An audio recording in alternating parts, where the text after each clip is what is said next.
Bonjour à tous. On va peut-être faire un tout petit sondage avant de présenter nos intervenants pour comprendre qui on a dans la salle et surtout votre degré de connaissance en crypto et en ICO. Comme ça, on adaptera un petit peu le contenu. Qui parmi vous, sur une échelle de 1 à 10, on va dire à 10 en connaissance en crypto et ICO? 9. Bon, 7. On va descendre. OK. 5. Et moins de 5? Ok, super, merci. Alors, peut-être qu'on va commencer déjà par vous présenter. Et puis ensuite, il y en a un de vous qui va s'y coller pour expliquer ce que c'est qu'une ICO. Vas-y, Nicolas. Allô? Oui. Bonjour à tous. Donc, Nicolas Brienne, je suis le directeur exécutif de France Digital, qui est la première organisation de start-up en Europe. On a dépassé le cap des 1000 membres. Et avec, parmi ces 1000 membres, parmi ces 1000 start-up membres, pas mal de start-up de la crypto, pas mal qui sont en train de faire des ICO ou qui ont fait des ICO. Et puis également, on est une association qui regroupe des VC qui ont des avis plutôt tranchés et parfois antagonistes sur les ICO. Donc j'essaierai de vous apporter une vision panoramique. Bonjour à tous, je suis Sébastien Vincent, je suis chef de produit chez Neurochain, c'est-à-dire que j'encadre le développement d'une nouvelle blockchain française qu'on est en train de développer. On a fait une ICO sur février et mars, donc je pense que peut-être quelques-unes de nos expériences permettront de répondre pertinemment à certaines de vos questions. Voilà. Et je m'appelle Boris Golden, je suis investisseur chez Partech, qui est un fonds de VC. Donc voilà, je vais représenter la voix d'une partie des investisseurs sur les ICO. Merci à tous les trois. Alors, est-ce qu'il y en a un parmi vous qui peut nous expliquer un peu quel est le principe de l'ICO? Bon, t'as le micro déjà. Bon, je vais y aller. Alors, une ICO, qu'est-ce que c'est? C'est une levée de fonds. Comme on peut connaître les IPO, mais cette fois-ci, ça ne se fait pas dans des monnaies, dans des fiat, ça se fait dans des crypto-monnaies. Pour cela, il y a différentes blockchains qui permettent de créer tout l'univers permettant d'investir, de récupérer, on va dire, ce qu'on appelle des tokens. Donc, Madame évoquait tout à l'heure les différentes monnaies qu'elle avait. Voilà, typiquement, on va investir contre de l'argent, de l'euro, du dollar ou d'autres monnaies. On va les changer dans une nouvelle monnaie via cet investissement. Et c'est ce qui va permettre de développer un produit, développer un projet de crypto-monnaie et éventuellement avoir des gains, puisque j'ai l'impression que c'est un petit peu la tendance globale. Enfin, en tout cas, c'est ce que tout le monde recherche. Voilà. Et Neurochain en particulier, du coup, c'est quoi votre Alors Neurochain, particularité? c'est une nouvelle blockchain. C'est un projet qui est né d'un état de l'art qui a été fait sur les différentes blockchains existantes, à savoir les principales, par exemple le Bitcoin et Ethereum, pour lesquelles les applications business ont un petit peu de mal à s'adapter. Par exemple Bitcoin, application business, on oublie, on ne peut faire que de l'échange de crypto-monnaies. Ethereum, on va ajouter un petit peu de logique avec les smart contracts. C'est des petits bouts de logique qu'on va intégrer dans la blockchain pour assurer des automatisations de processus. Mais voilà, on ne va pas aller beaucoup plus loin. Et donc, de ce constat est né le projet Neurochain. Et l'idée, c'est d'intégrer directement le business au cœur de la blockchain. Donc, vu que c'était un projet blockchain, on s'est dit que le meilleur moyen de financer ce projet, et en tout cas de toucher la communauté à la fois technique et un peu plus fonctionnelle pour ceux qui s'intéressent à ce monde-là, c'était de passer par ce biais-là. Donc il y a deux aspects qui sont un peu importants au niveau de l'investissement, en tout cas de la demande d'ICO, de la création d'une ICO.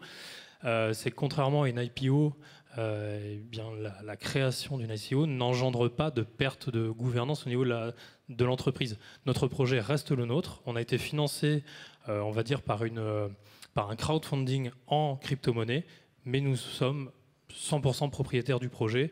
Et voilà, on n'a aucune interférence avec d'autres participants. Et donc, juste pour revenir dessus, donc l'ICO, vous l'avez faite en février-mars cette année. Est-ce que tu peux nous en dire plus? Et après, je passerai la parole aux deux autres. Donc, montant en gros récupéré, peut-être aujourd'hui même un peu les fluctuations. Voilà, un petit peu de fluctuation en ce moment. L'idée, donc comment ça se passe une ICO? Globalement, il y a une grosse phase de marketing, de communication pour faire connaître le projet. Faire connaître le projet, c'est sur plusieurs aspects. Donc le white paper qui va expliquer vraiment la conception du projet. On va avoir un prototype ou un MVP selon les projets. Pour nous, c'était plus un prototype où on démontre que ce que l'on annonce dans le white paper est faisable. Et ensuite, après tout ce teasing de plusieurs mois, on va pouvoir lancer, nous on l'a fait sur Ethereum, on a lancé un smart contract qui disait, voilà, on met en vente un certain nombre de tokens, on espère en retirer, dans notre cas c'était la somme de 30 millions d'euros.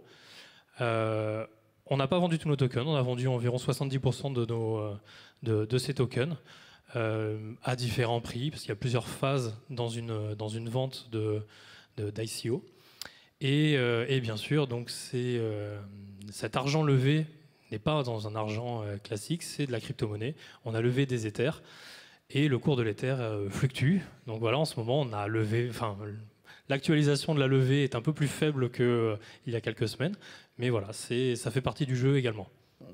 Tant que de toute façon vous n'avez pas besoin de liquidité, ça reste, ça Voilà. peut remonter. Tant Ça se qu'on trouve, n'a ce sera même plus que pas 20 vendu, millions, on n'a quoi. pas perdu. Ok.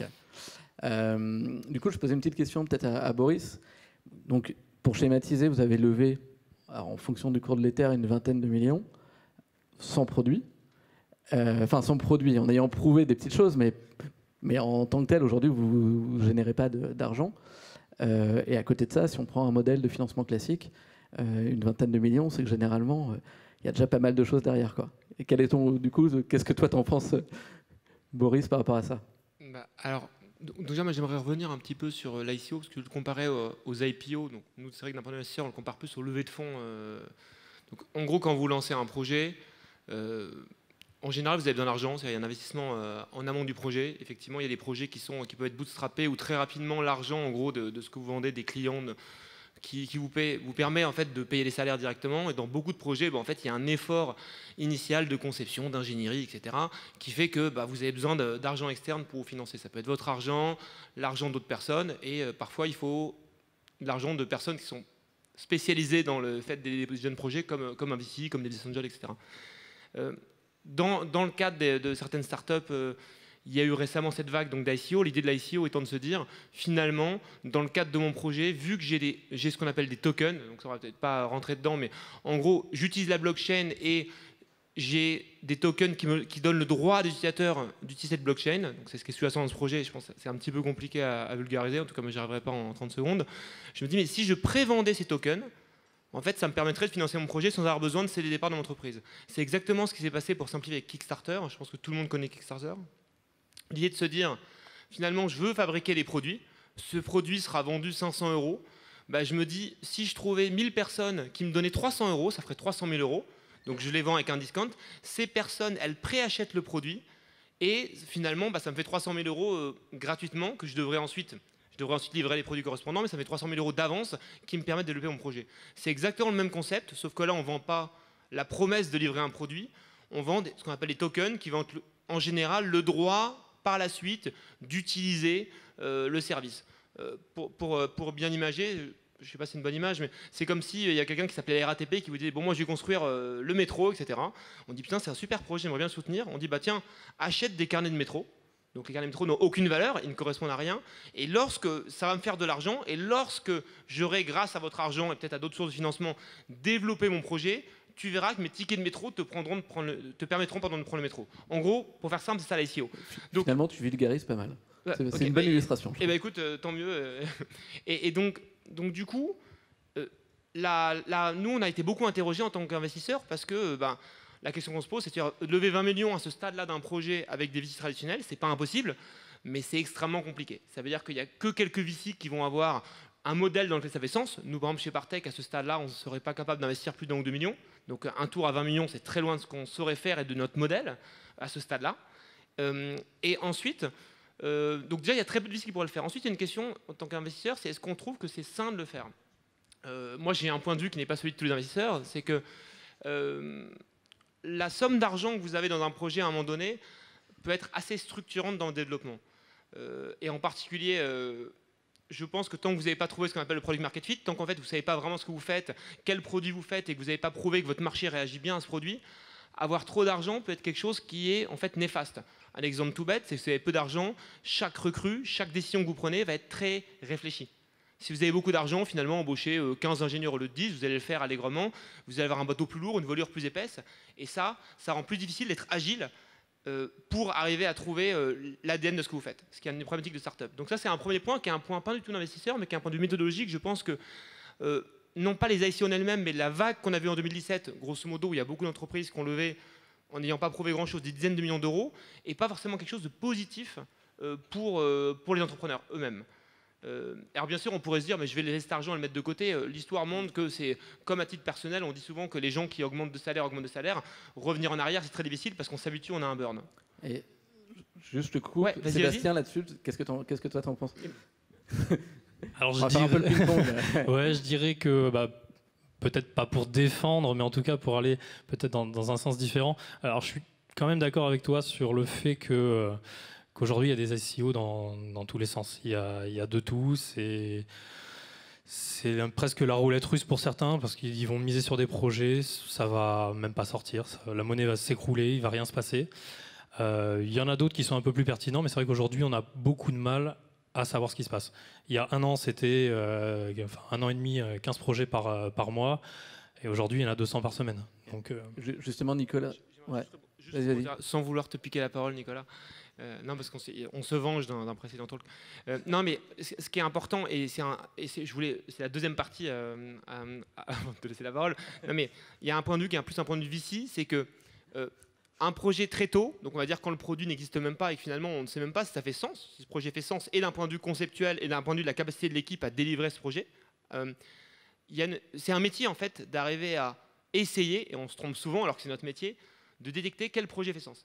Ça demande en fait de la maturité, ça demande de voir beaucoup de projets, c'est-à-dire en permanence. Donc, moi, je suis un métier dans lequel je vois en permanence des projets, et ce qui se passe, mon regard en 2018 n'est pas celui qui était le mien en 2015. Donc bref, et moi ce que j'aime pas trop dans la mécanique de rendre accessible à tout le monde le fait de financer sans aucune barrière autre que du marketing avec un white paper, donc en grosso modo un document dans lequel vous faites le marketing de votre projet en expliquant comment il est fait. Ce que je n'aime pas, c'est qu'en fait je trouve ça assez démago et assez dangereux. Déjà, investir en bourse dans une entreprise mature, c'est difficile, alors qu'il y a des analyses qui ont analysé, qui donnent des recommandations, etc. Mais le cas d'une start-up, en fait, ça se réduit souvent à se dire est-ce que la personne parle bien, est-ce que le truc est bien fait. Et donc je trouve que c'est un risque systémique en fait dans notre écosystème, en laissant des gens finalement qui sont les meilleurs en marketing prendre de l'argent de potentiel, je ne sais pas si de gogo, mais en tout cas de gens qui n'ont pas les informations, qui n'ont pas la qualification pour prendre une bonne décision. Et un peu comme ce que tu disais avec Kickstarter, où finalement c'est un peu la meilleure vidéo qui permettait de financer un bon projet, quoi. Tout à fait, à la différence quand même que je pense que les gens qui investissent dans Kickstarter sont beaucoup plus à même de savoir si le projet fait sens ou pas. Ils ne savent pas si ça peut être délivré, mais en tout cas, ils peuvent déjà se projeter dans l'usage du produit qui est vendu et savoir si ça fait sens pour eux, puisqu'on va dire que c'est des produits plutôt B2C. Donc, alors que les projets d'ICO, c'est des rêves très, très techniques, sur des paris très disruptifs, où d'ailleurs, même nous, pour être très honnête, on est très peu qualifiés, même si c'est notre métier, pour savoir si ça a du sens ou pas. 20 minutes plus tard. Si tu peux nous donner peut-être justement, pour rebondir sur ce qui vient d'être dit, est-ce que toi tu as pu voir d'un point de vue peut-être un peu plus macro au niveau de tous les projets d'ICO que tu as pu voir, comment évolue la vague? Non, mais je les trouve hyper polis et je trouve que ça ronronne un peu. On peut se le dire franchement, les ICO aujourd'hui c'est la cour des miracles. Il y a des grands, des petits, des gros, des moches. Je parle pas pour toi, Boris.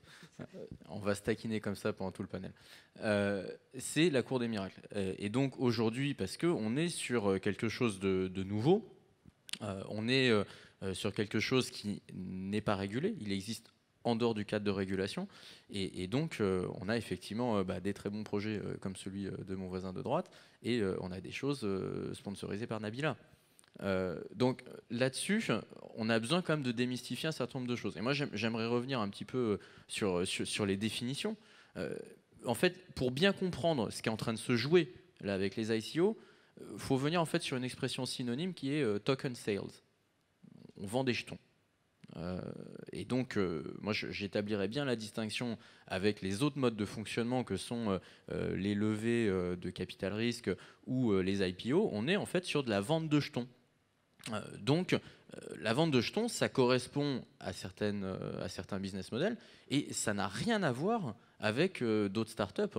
Ce qui fait qu'on est quand même là sur un panel sur comment financer sa startup avec une ICO. Pensez à votre business model de startup.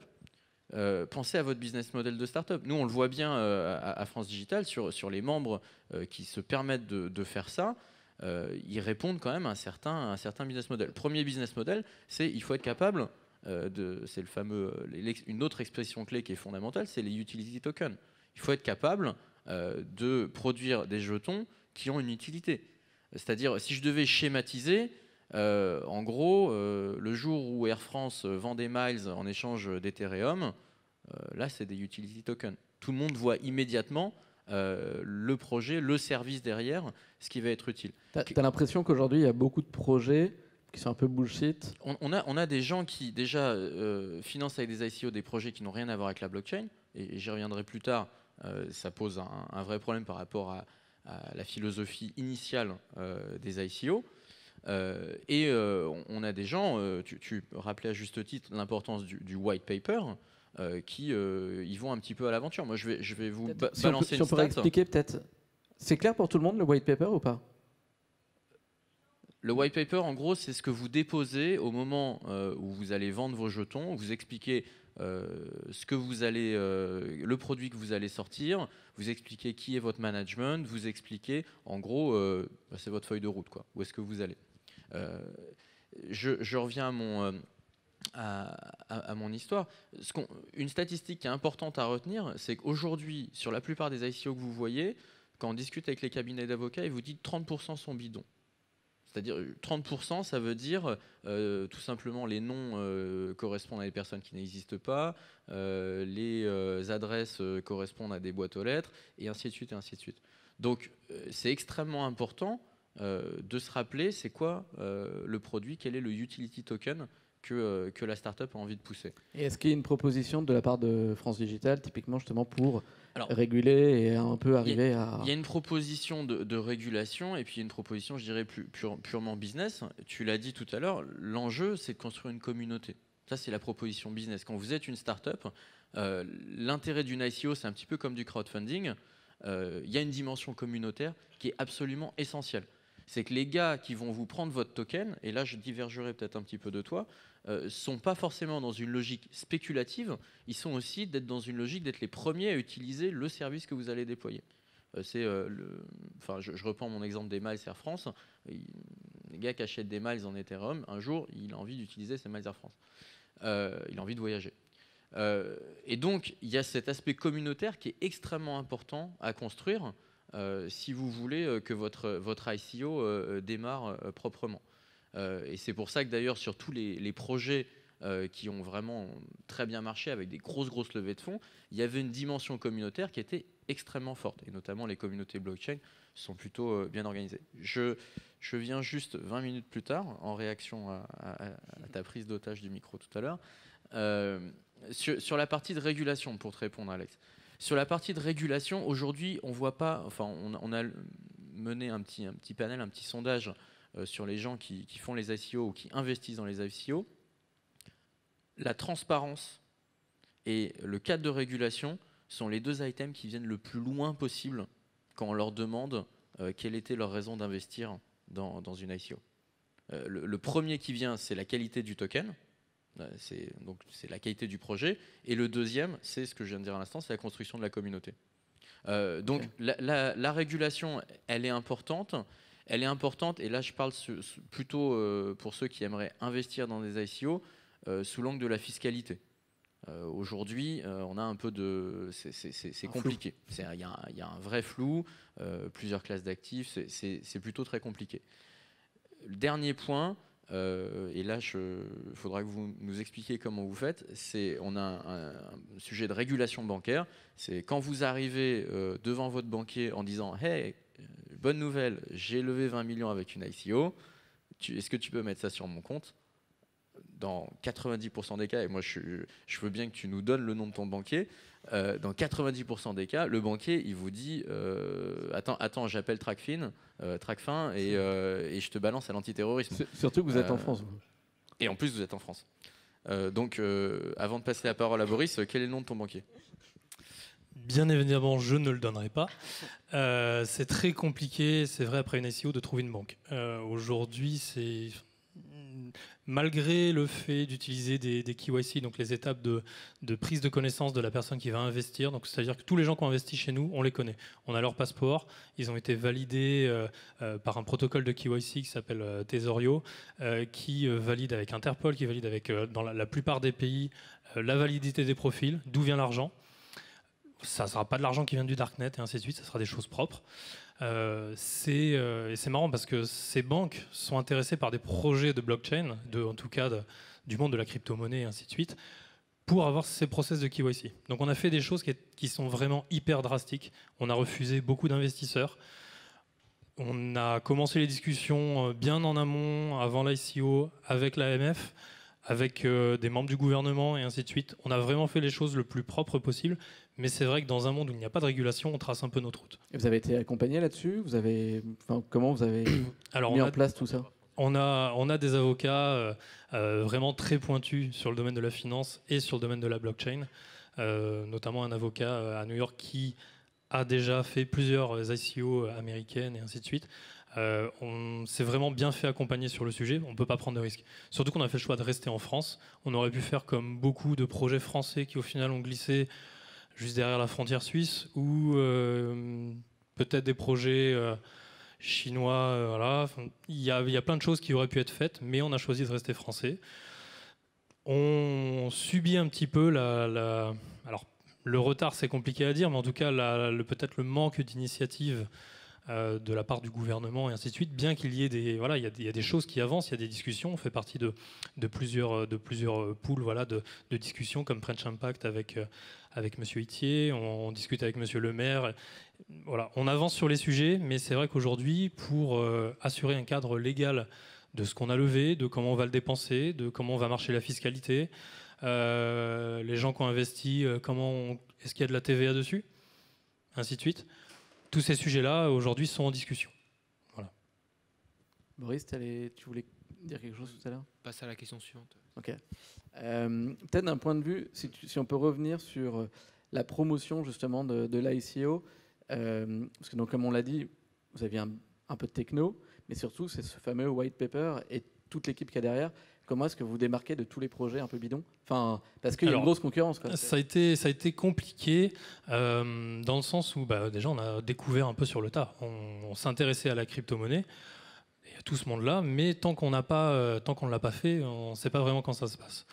On a choisi pendant plusieurs mois de présenter le projet uniquement techniquement, vraiment en présentant à la problématique à laquelle il allait répondre. Donc c'était assez compliqué parce qu'on n'avait pas des vidéos comme certaines ICO russes où ils vont dépenser 1 ou 2 millions juste dans une vidéo de 3 minutes qui va expliquer un projet, mais ça se trouve derrière rien du tout. C'est sûr, ça brille, on a envie d'investir. Ça n'a pas été notre cas. On a commencé sur la messagerie Telegram qui est le berceau, on va dire, des communautés de blockchain. On a commencé dessus. On a atteint les 100 membres, les 200 membres, ainsi de suite. On n'a jamais acheté de bots qui faisaient gonfler notre communauté, comme on peut voir sur beaucoup d'autres groupes Telegram. On a vraiment défendu ce projet. Il est en plus un peu à part dans le sens où on a une roadmap sur 5 ans. Quand on arrive dans le monde de la blockchain et de la crypto-monnaie qui peut, comme aujourd'hui et hier, perdre un tiers de sa valeur en rien de temps, avoir un projet sur 5 ans, ça démotive déjà beaucoup de gens. Du coup, tous ceux qui sont restés ont vraiment fait l'effort de comprendre, de s'approprier cette technique. On a aujourd'hui des membres qui étaient là au début de notre communauté, qui font maintenant partie de l'équipe au niveau du management de la communauté, qui savent répondre aux questions et ainsi de suite. Et on a vraiment fait cette démarche technique. Et ensuite, au moment vraiment où on a lancé l'ICO, là, on a fait du marketing pour être un peu plus visible. Mais c'est essentiellement la communauté elle-même qui a parlé du projet et qui a fait qu'on a pu réussir. On a vraiment construit ça sur la communauté. On ne voulait pas justement lancer juste des paillettes, avoir quelque chose de sérieux. Il y a un truc qu'on remarque souvent, c'est que les ICO, comme il y a eu des arnaques, souvent on se réfère aussi à qui sont les founders et qui sont les advisors. Et du coup, de plus en plus, là je vais peut-être m'adresser à toi Nicolas, de plus en plus, du coup, ça devient un peu, on va dire, un business de personnes qui ont déjà entrepris. Et est-ce que ça veut dire que c'est vraiment un monde maintenant qui est un monde d'élite, entre guillemets Alors pour le coup, je prends la parole, excuse-moi, mais du coup, quand on se fait analyser, on va dire, par tous les pontes du monde de la blockchain, donc il y a quelques youtubeurs de référence qui vont analyser notre projet, ça va très vite. Aujourd'hui, comme je le disais, il y a énormément d'ICO par semaine. Ils ouvrent un projet, ils regardent l'équipe. Déjà le nom, est-ce qu'il y a du buzzword? Bon, Neurochain, on était déjà pas très bien placé à ce niveau-là. Parce qu'on avait le chain, donc ça résonne dans toutes les blockchains et ainsi de suite. Bref, ils regardent l'équipe, et là, pour le coup, on a une équipe qui est hyper complémentaire. On avait 6 doctorants sur l'équipe, des gens qui viennent du MIT, de Polytechnique, d'Oxford, de Columbia, ainsi de suite. La personne qui s'occupe du marketing a eu un poste à très haute responsabilité dans ce domaine-là chez Dassault. Le CEO, c'est un entrepreneur, un vrai entrepreneur qui a aussi mis les mains dans le cambouis de la technique. Voilà, on a vraiment une équipe complémentaire et qui tient la route avec des vrais profils derrière et ainsi de suite. Ouais, mais alors, si je prends, enfin, pour rebondir, c'est peut-être toi qui répondras. Il y a des contre-exemples, par exemple, de startups qui sont montées par des personnes qui n'ont pas fait l'X ou Stanford ou son doctorant et justement qui arrivent à se faire financer par des VC. Et dans le monde des ICO, ça va devenir de moins en moins possible, quoi. Pour le coup, je suis pas du tout d'accord avec toi. C'est-à-dire que on le voit bien, on ne prête qu'aux riches, malheureusement. C'est-à-dire que je parlerai sous le contrôle de Boris, mais j'imagine quand il fait sa due diligence sur un projet, il regarde aussi l'équipe des fondateurs et il regarde le track record des gars.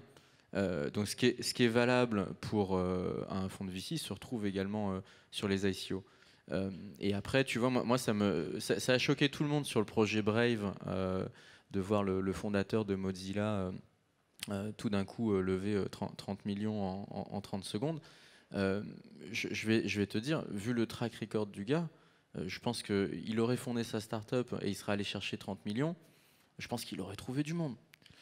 Et donc, faut faire attention. C'est pas parce qu'on a l'exemple de quelques stars du basket américain ou de Nabila qui tout d'un coup tiennent des propos ICO friendly que tout d'un coup les ICO, il y aurait plus de on prêterait plus aux riches pour les ICO que pour les startups de base. Il est évident, et c'est triste parce que ça pose après un gros sujet de diversité dans la tech, qu'un gars qui a un PhD de Stanford arrivera à lever un petit peu plus facilement que quelqu'un qui n'a pas ce bagage-là.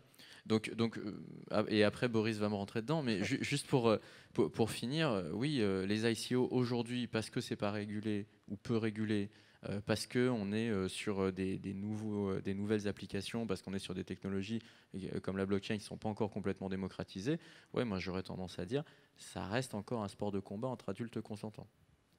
Quel est ton point de vue, toi, Boris? Là-dessus, moi j'ai un commentaire. Évidemment que les étiquettes ça joue, mais la caractéristique, moi je suis complètement d'accord avec ta thèse, c'est de se dire sur des gens qui sont peu éduqués au sujet d'investissement dans les startups, ils vont juger sur des signaux très externes. Nous, on a la chance de faire notre métier, c'est notre métier full-time, et donc on a la chance d'aller au-delà de ces signaux.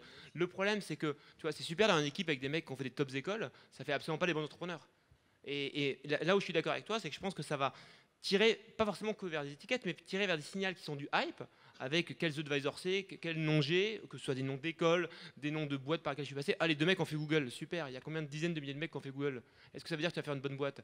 Et moi, je pense qu'au contraire, tu vas filtrer sur des signaux qui sont forcément plus visibles du grand public. C'est pas compliqué, hein, quand on pitch une startup, c'est tellement plus facile de dire bah alors mon cofondateur il est passé par Google, puis moi j'ai fait telle école.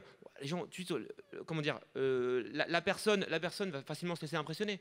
Alors qu'une fois quand on fait ce métier depuis 3 ans, on s'aperçoit que 2 mecs qui ont fait Polytechnique ou l'MIT, c'est 0% de succès de start-up en plus par rapport à 2 personnes qui ont fait des écoles lambda, si il y a un vrai projet derrière, etc. Et moi, j'ai même une thèse personnelle là-dessus. Je pense que des personnes qui sont arrivées au même niveau en n'ayant pas les étiquettes, ils ont probablement démontré des capacités personnelles nettement plus remarquables que des... Moi, j'ai même une antithèse d'investissement. C'est-à-dire que je préfère investir dans des gens qui n'ont pas de grands noms à côté d'eux, pas d'école. Je me dis, mais ils sont arrivés là alors qu'ils n'ont pas ça. Mais dans la société actuelle, malheureusement, c'est remarquable. J'aimerais aussi revenir, si tu permets, sur le thème de financer start-up par ICO.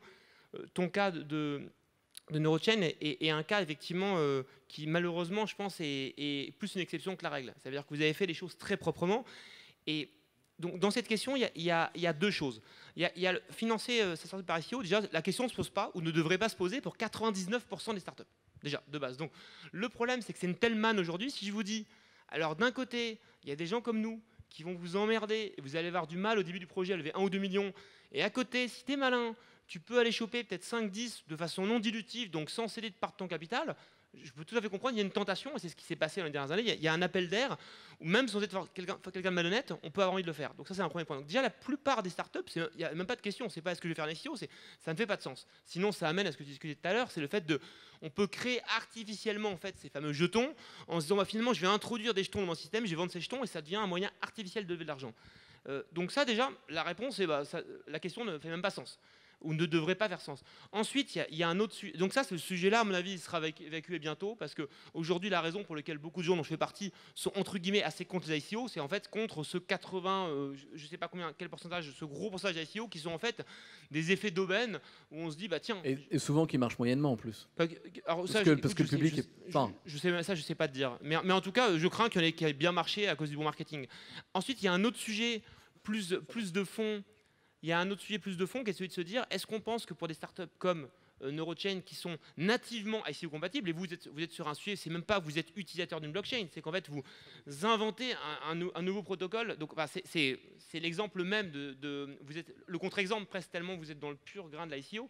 Mais pour des startups qui ont, on va dire, utilisé la blockchain pour une application business, il reste une question qui est entière à mon sens, c'est de se dire, est-ce qu'on pense que ça fait sens? Moi, je trouve que c'est un modèle intéressant. Mais je ne pense pas qu'ils doivent ou qu'ils aient vocation à se suppléer pour ce 1% de start-up dedans au mode de financement traditionnel, Friends and Family, VC, etc. Kickstarter, il y avait le même débat au moment du lancement de Kickstarter. Je vous rappelle, donc, je peux préacheter des produits, ce qui donne de la liquidité, qui me permet de avoir de l'argent en amont sans avoir encore vendu le produit. Le problème, c'est quoi dans un Kickstarter? C'est que cet argent, en fait, c'est à peine ce qu'il vous faut pour délivrer le produit. On va dire c'est ce qu'il vous faut pour délivrer le produit. Donc, en attendant, délivrer voulant dire, je veux dire, la main-d'œuvre, les pièces, etc. Donc, en attendant, vous financez les 2 ans de R&D, de production, de salaire, etc. Et donc, en fait, ces gens-là, dans ces cas-là, se retrouver à devoir, dans tous les cas, lever aussi avec des VC. Et un bon projet Kickstarter, il avait fait une belle levée Kickstarter, puis après, une très belle levée VC. Et ça servait d'ailleurs de validation pour le VC. Je me demande si on va pas retomber sur des montants plus raisonnables dans ces startups-là, et où finalement, on va se retrouver dans le même schéma en disant, j'ai déjà prévendu un droit d'usage sur mon service que je vais devoir délivrer. Et cet argent va presque en bonne partie me servir à délivrer ensuite ce service. On peut imaginer. Et donc, je vais avoir besoin de financer mes 2, 3, 4 prochaines années de R&D. Et je pense qu'en tout cas, ce serait une situation plus saine de se retrouver dans un cas dans lequel ça doit à nouveau passer par le prisme de gens dont, même si on n'est pas omniscient, c'est le métier qui vont pouvoir filtrer au-delà de signaux très hype. Ce sera intéressant, peut-être dans 2-3 ans ici, de se retrouver et... Peut-être que Neurochain aurait été voir Boris entre-temps. Tu voulais... Si ça se trouve, j'aurais plus de job parce que tout le monde fera des ICO. Nicolas, tu voulais compléter Ouais, juste rajouter un truc. Moi, je suis complètement d'accord avec Boris. C'est une brique de financement. C'est-à-dire qu'effectivement, de plus en plus, on verra, et on le voit déjà, hein, on a des startups qui sont en train de faire des ICO, enfin, parmi les membres France Digital, j'en vois qui ont déjà levé chez les capitaux risqueurs, qui vont ensuite se risquer sur une ICO. C'est une des briques de financement. Avec le bon vieux crowdfunding de départ qui permet d'avoir le love money. Ce sera une des briques de financement à l'avenir. En tout cas, c'est probablement vers ça qu'on va. Mais à chaque fois, il y a une utilité du financement. Crowdfunding pour du love money, c'est pour du love money. Capital risque, on sait ce que c'est. Sur une ICO, je le redis encore une fois, faut qu'il y ait une application. Faut qu'il y ait le utility token. Tu disais... c'est vrai que les montants sont assez élevés, importants. On se dit, mon Dieu, mais j'ai juste à sortir un white paper un peu bancal et je vais lever 10 millions. En réalité, il y a le couloir de la mort pour les startups, il y a aussi le couloir de la mort pour les ICO. Et ça, on peut se le dire. Moi, quand je discute avec les régulateurs, ils nous disent que c'est 80% des ICO qui ne voient même pas le jour. Parce que c'est un process qui est long, qui est pénible. Tu pourras nous en reparler, toutes les étapes que vous avez dû traverser. Là, j'ai un start-upper de France Digital qui est en train de faire une belle ICO qui va arriver au bout là, prochainement. Il me dit qu'il a 15 interlocuteurs pour l'accompagner. 15 interlocuteurs, cabinet de conseil, avocats, etc., comptables. Donc tout ça, c'est une belle brique de financement qui va devenir de plus en plus importante dans les années à venir. Mais encore une fois, utility token, faut qu'il y ait le projet et surtout faut qu'il y ait la communauté derrière. La communauté en amont, pendant l'opération et en aval, parce que cette communauté, elle attend que vous délivrez quand même un produit ou un service à l'arrivée. Je finirai juste sur un point. KYC, je ne sais pas si on a explicité le sigle, Know Your Customer, c'est extrêmement important. Aujourd'hui, et on peut se le dire, la majorité des ICO se fait sans ce que vous avez fait, c'est-à-dire toutes ces obligations de déclaration des différents investisseurs. Et pourtant, c'est fondamental. Et moi, si j'aurais juste un conseil à donner à partir de ce que je vois de mes membres France Digital, c'est utiliser cette démarche de transparence au maximum, trouver un système pour avoir un minimum de recueil d'informations sur l'identité de vos investisseurs. Ça vous aidera grandement à franchir les étapes d'après, et notamment le contrôle du régulateur, parce qu'on n'en a pas parlé encore, mais les quelques contrôles qu'a fait la SEC aux États-Unis, ça a été saignant. Ça a été saignant. Et en France, aujourd'hui, on est plutôt dans une volonté de construire la crypto-nation, donc avec un régulateur qui est plutôt compréhensif, qui est l'AMF. Rien n'exclut qu'à l'avenir, on ait un régulateur un peu plus regardant, un peu moins souple, et du coup, voilà.